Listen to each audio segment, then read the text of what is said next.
글로벌 인사이트 가보도록 하겠습니다. 글로벌 주식시장의 주요 이슈를 심층적으로 분석해 드릴 거고요. 오늘 이 시간에는요. 브레인코리아 인베스트먼트 신승용 대표 나와 있습니다. 대표님 어서 오세요. 반갑습니다. 네, 안녕하십니까. 네.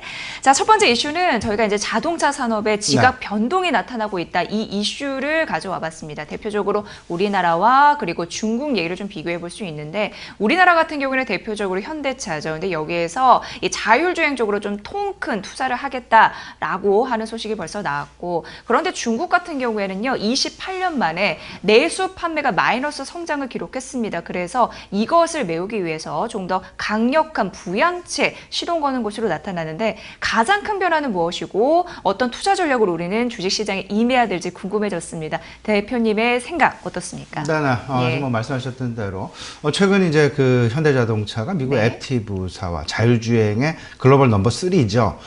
이 회사와 합작 투자 4조 8천억 원이나 합작 투자를 하겠다라는 그런 발표를 하면서 실질적으로 우리 시장 내 어제도 그렇고요, 그저께도 그렇고 실질적으로 자율주행과 관련된 시장 내 테마, 새롭게 형성되어가는 그런 분위기, 상당히 공격적으로 나타나고 있다라는 부분, 우리 시청자들은 이미 알고 계시리라 생각을 하고 있습니다.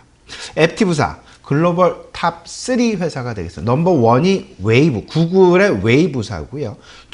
넘버 2가 GM, 제너럴 모터스가 될 것 같고, 그 다음에 세 번째가 현대차와 이번에 합작 투자를 같이 단행을 하려고 하는 미국의 액티브사다. 현대차는 다소간, 지금 현재 입장은 다소간 안타깝게도 지금 현재 글로벌 15위 정도에 머무르고 있는 그런 상황. 근데 이번 액티브의 투자로 인해서, 같은 합작 투자를 함으로 인해서 실질적으로 글로벌 자율주행과 관련돼서 현대차의 위상 내지 현대차의 기술력이 상당 부분 도약할 가능성이 있을 수 있다라는 점. 이미 액티브사는 미국 시장 내에 상장이 되어서 이미 시가총액 거의 우리 돈으로 30조 원가량을 구가하고 있는 그런 회사다라고 보시면 될 것 같고, 그것만큼 액티브 기술력도 그렇고 시장 내에서의 그 어떤 그 잠재력도 그렇고 상당 부분 이미 시장 내에서 어떤 그 위치를 이미 가지고 있는 그런 회사다라고 보셔야 될 것 같습니다.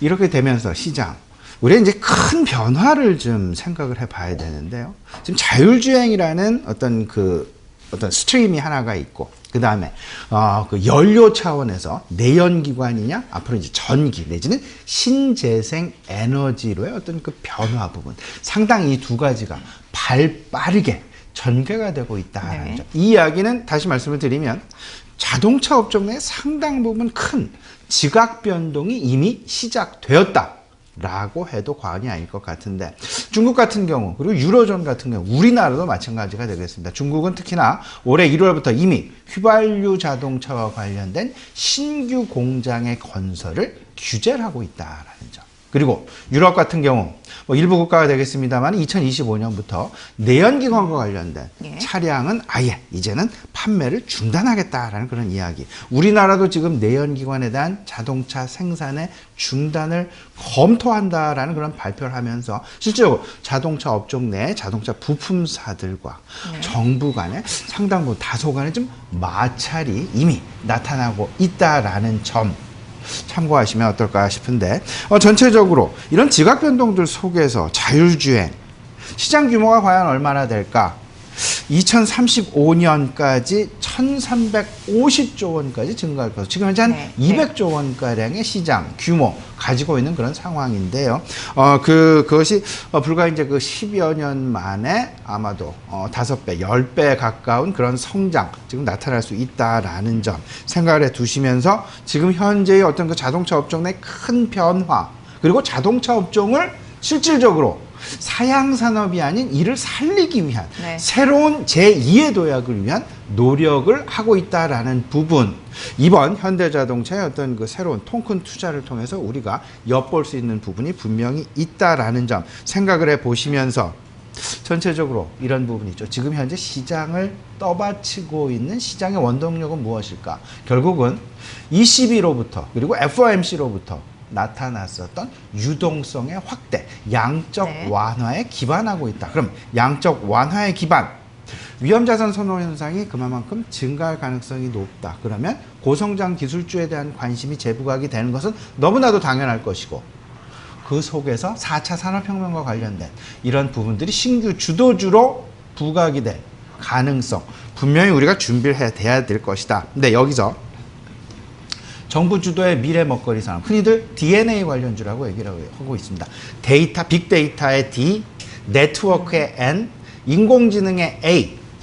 근데 자율주행 자동차 이 부분 어떤 부분이 연결이 될까 생각하면 DNA 중에서 N과 A, 네트워크와 인공지능을 동시에 콜라보레이션을 해서 동시에 추구하고 있는 교집합을 가지고 있다라는 부분 생각을 해보시면서 자율주행 자동차와 관련된 부분들 이번 합작을 통해서 확실하게 우리 시청자 여러분 아직도 여전히 시장 내 주요 테마주로 분명히 자리 잡을 잠재력을 가질 수 있다라는 점, 긍정적인 접근 고려해 보시면 어떨까 싶습니다. 네, 자동차 업종 지갑 변동까지 살펴봤습니다. 두 번째 질문, 미국 가보도록 하겠습니다. 넷플릭스 하락의 늪에서 좀처럼 헤어나오지 못하고 있는 상황인데 경쟁자들이 막 출연했고, 우리 시장 같은 경우에는 OTT, 인터넷으로 보는 TV 서비스 이런 시대가 개막을 했습니다. 어떻게 보십니까? 이 부분 지금 이렇게 좀 생각하니까 실질적으로 넷플릭스 OTT 산업 상당히 긍정적인 그림으로 전개가 되고 아직 발달의 잠재적인 영향, 그런 어떤 그 잠재적인 역량 아직 많이 가지고 있다라는 부분. 근데 넷플릭스의 주가를 보면 계속 최근 들어서 하락의 늪에서 벗어나지 못하고 있습니다. 최근 7월부터 급락의 나래로 빠져들어가는 지금 그림으로 나타나고 있는데요. 7월 한 360불, 370불에 있던 주가가 지금 현재는 250불 내외로 하락되어 있는 그런 상황.